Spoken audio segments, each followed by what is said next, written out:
গুলশানের পর এবার রাজধানীর নিকুঞ্জ এলাকায় স্থায়ীভাবে ব্যাটারি চালিত অটোরিকশা বন্ধ করে দিয়েছে স্থানীয় এলাকাবাসী। গত বুধবার অটোরিকশার ধাক্কায় এক স্কুল শিক্ষার্থী মারাত্মকভাবে আহত হয়।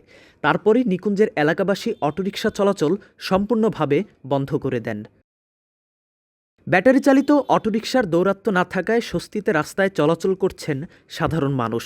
রাস্তায় চলাচলে নেই কোনো ভোগান্তি, নেই দুর্ঘটনারও ঝুঁকি। গাড়ি চালা ওসব পোলাপান কোনো সিঙ্গেল মিঙ্গেল বোঝে না, ডাইন বাবু বোঝে না। পোলাপান স্কুলে পোলাপান দুর্ঘটনার জায়গা মাইকের লগে লাগাই দিয়ে মধ্যে লাগাই দেয়, সমস্যা হয়ে জায়গা। তাদের যে বেপরোয়া গতি, যেটা আমাদের প্রতিদিন আমাদের নিহত আহত করছে আমাদের সবাইকে, শুধু নিকুঞ্জ বা টানপাড়া খিলক্ষেতে নয়, পুরো বাংলাদেশে। সো আমাদের পুরো বাংলাদেশের মানুষের ঐক্যবদ্ধ হয়ে এই অটোরিকশা বন্ধ করা উচিত। এই যে গাড়ি চালানোর যে কষ্ট দেয়, হাইওয়ে হেরা উঠে যায়, হাইওয়ে ওঠা কি ঠিক? অটোরিকশা যদি ওঠে তাহলে তার সাথে পেডেলওয়ালা রিক্সারাও উঠে যায়। আরও সুবিধা আছে, ই রিক্সা আছে না, পায়ে রিক্সা আছে, সমস্যা কি? রাস্তা চলাফেরা করতে আপনার সুবিধা হয়, কিংবা অটোরিকশা বন্ধ থাকলে সবসময় চাই মনে হচ্ছেন ভালোই হয়, অটোরিকশা বন্ধ থাকলে ভালোই হয়। এলাকাবাসী স্বতঃস্ফূর্তভাবে এটা সমর্থন জানিয়েছে এবং প্রত্যেকটা কাগজে সিগনেচার করা হয়েছে। এই সিগনেচারের কাগজটা আমরা থানায় জমা দিয়েছি, থানার পক্ষ থেকে আমাদেরকে রেসপন্স করেছে। এদিকে অটোরিকশা চলাচল বন্ধ হওয়ায় নিকুঞ্জের রাস্তায় চলাচল বেড়েছে প্যাডেল চালিত রিকশার। তারা বলছেন, ব্যাটারি চালিত অটোরিকশার দাপটের কারণে তাদের রিকশায় মানুষ উঠতেন না, তারা তেমন ভাড়াও পেতেন না, কিন্তু এখন তাদের মধ্যেও ফিরেছে স্বস্তি।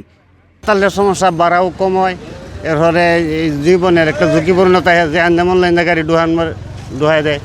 আর সবসময় বদ্ধ থাক, দুইটা কম মারলেও আমরা শান্তি, কারণ অ্যাক্সিডেন্টের কোনো ভয় নাই।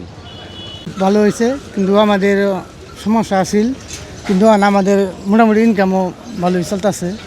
অটোরিকশা থাকতে আমাদের ইনকাম কামায় কম দাম হইতো, হইতো। অন্যদিকে নিকুঞ্জে ব্যাটারি চালিত অটোরিকশা বন্ধ হওয়ায় বিপাকে পড়েছেন দাবি করে অটোচালকরা তাদের কথা জানান। আমরা অটোগুলা কিনছি, কেউ কিস্তিতে কিনছি, কেউ রেন্ট করে কিনছি, কেউ সুদি টাকা লইয়া কিনছি, তারা অটোগুলা বন্ধ করে দিছে। কারণ আমরা গরিব মানুষ, কিস্তি কিনতে দিমু, বাসা ভাড়া কিনতে দিমু, বাচ্চা গো আছে স্কুলে পড়াই, লেখাপড়া করাই, এইগুলো লইয়া কেমনে চলবো?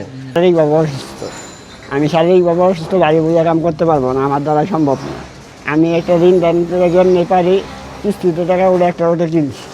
কারণ আমার এই কিস্তিটার টাকার প্রতি সপ্তাহে 3,500 4,000 টাকা কিস্তি দিতে হয়। আমার অটোটা যদি বন্ধ হয়ে যায় তাহলে আমার এই কিস্তি দিয়ে দিবে কি? আমার ব্যাটারি চালিত অটোরিকশার দাপট যখন তুঙ্গে, তখনই নিকুঞ্জ এবং গুলশানে দেখা মিলেছে এমন প্রতিবাদের। সকলের ঐক্যবদ্ধ প্রচেষ্টায় সব সড়কে ফিরবে শৃঙ্খলা এবং দুর্ঘটনা কমবে বলে প্রত্যাশা সংশ্লিষ্টদের। তাসবির ইকবাল, বাংলাদেশ টাইমস, ঢাকা।